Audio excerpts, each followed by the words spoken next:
All right, on this episode of Hoarding Buried Alive, I mean Ambush Drift, we are in the process of getting my garage cleaned up in preparation for the S13 engine pull. And you know, Alan, this is the way the garage is supposed to look. The reason I said Hoarding Buried Alive is like all this stuff out here. Y'all have seen it piled in the garage. What'd you say, Alan? There's 26 tires? Yeah. 26 tires. We got all this stuff we pulled out of the garage because we're gonna try to organize it so we can fit the S13 in a way that we can pull that engine. And every time I say, hey Alan, do we need this? Look at this old part. Do we need that part? And he says, oh no, I gotta have it. And I said, okay, well, how about this part? This looks kind of bent. We really need that? Yeah, I gotta have it. It's like every single time. It's unbelievable. Hey, it's always good to have spare parts. Yeah, I'm gonna call that TV show and get you on there. Over there, do we need those parts? Alan, can I throw these away?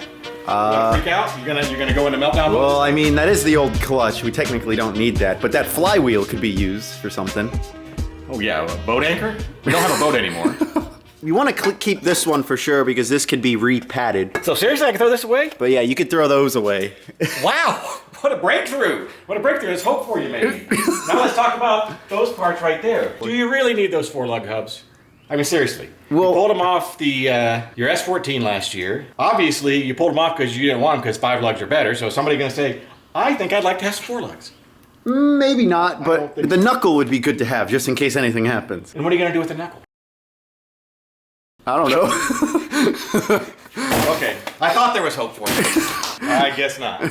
So for those of you that may be new to the channel and you're wondering why are we going to be pulling the LS1 out of the S13 right here, it's basically because the clutch is toasting this thing, and in order to prep it for the Pro-Am, I'm gonna need a lot more power out of it other than the 317 wheel that this thing puts down. The transmission could also use a rebuild, and overall I think the car needs a good refresh. And we figured we might as well pull the engine transmission out, refresh everything, and hopefully put down the 450 wheel that I'd like to see out of it. There is one variable that's kind of floating out there in the air that we'll need to make sure, I guess, is accounted for, and that's whether or not this engine has good compression.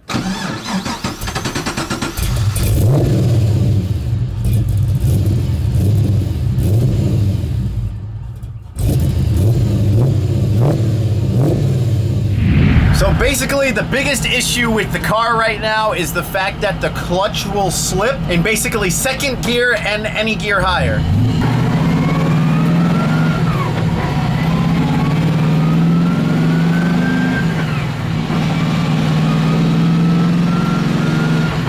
Fourth gear now, and watch this.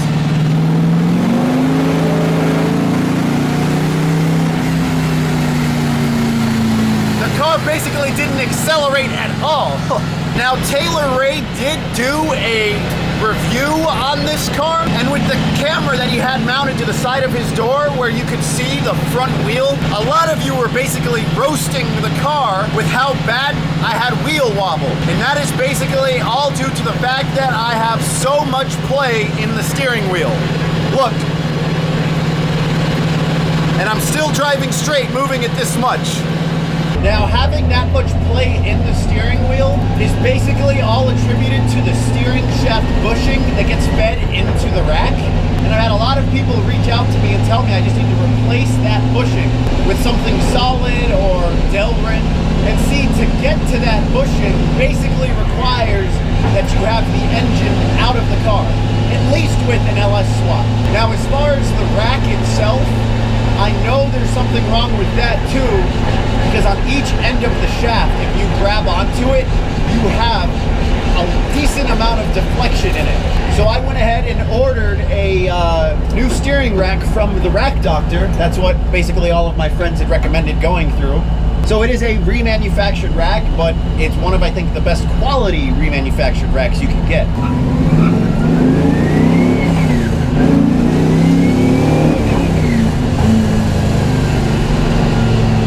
To the floor in second gear, and it just doesn't want to move at all.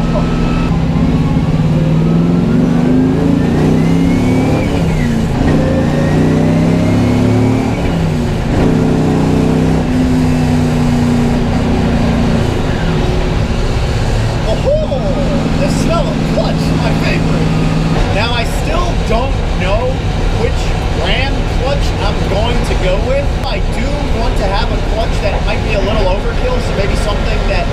know, just so it can hold up to the abuse that it's definitely going to go through. So if any of you LS drifters out there have any recommendations on clutches, please let me know.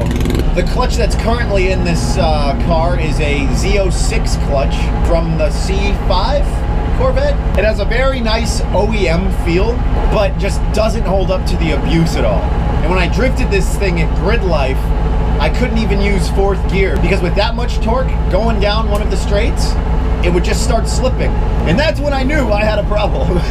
By far the worst, I guess, experience you can say that I've had with this car is that whenever I would be tandeming with all my boys and I would go to left foot brake, before the car would slow down as much as I would want it to, the clutch would just slip, causing me to straighten up, which is not good when I have a bunch of people behind me.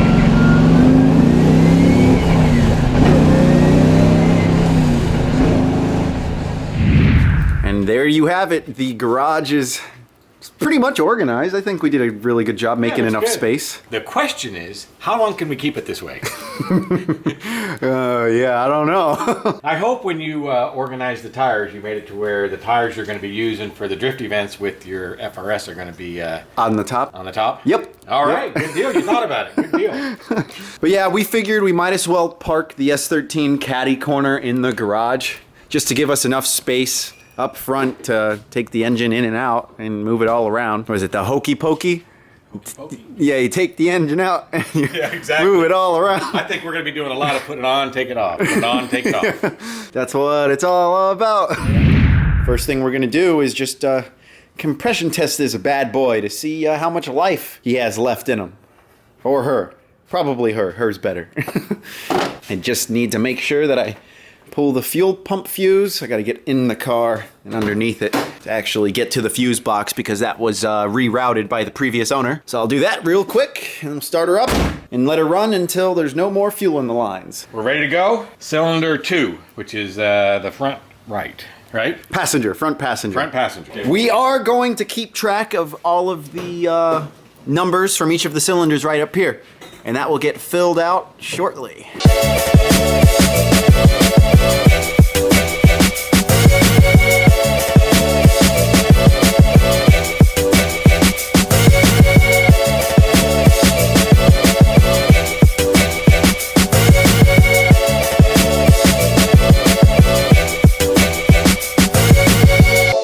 Okay, compression test is done, and I don't really know what to think about it. How do you feel? Well, we're within the 15%. Yeah. Right? Did I do my math right? Yeah. They haven't seen the numbers yet, so it could be good, it could be bad. Well, I don't know what it is supposed to be, new. Right. But it's just they're all within 15% of each other. Yeah. All right, here they are. Here are the numbers.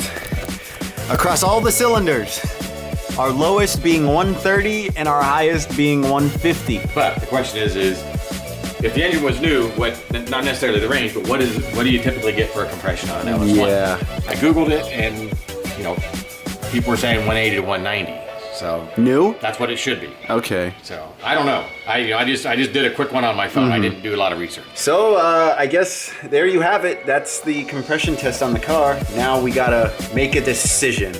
Do we just leave it be, do heads and cam, make however much power we make out of it it's not low compression, it's just not the best. Or do we make the switch to an LS3? We're very interested in seeing what you guys have to say about it. Keeping in mind how much it costs. Yeah, definitely. $25,000 options aren't gonna cut it. But either way, this engine is coming out of this car soon. So I guess that means there better be a big argument in the comments section as to what you guys think would be the best route. But anyways, that's going to be it for this video. Thank you guys for watching, and Drift Ed and I will see you guys next time. Peace.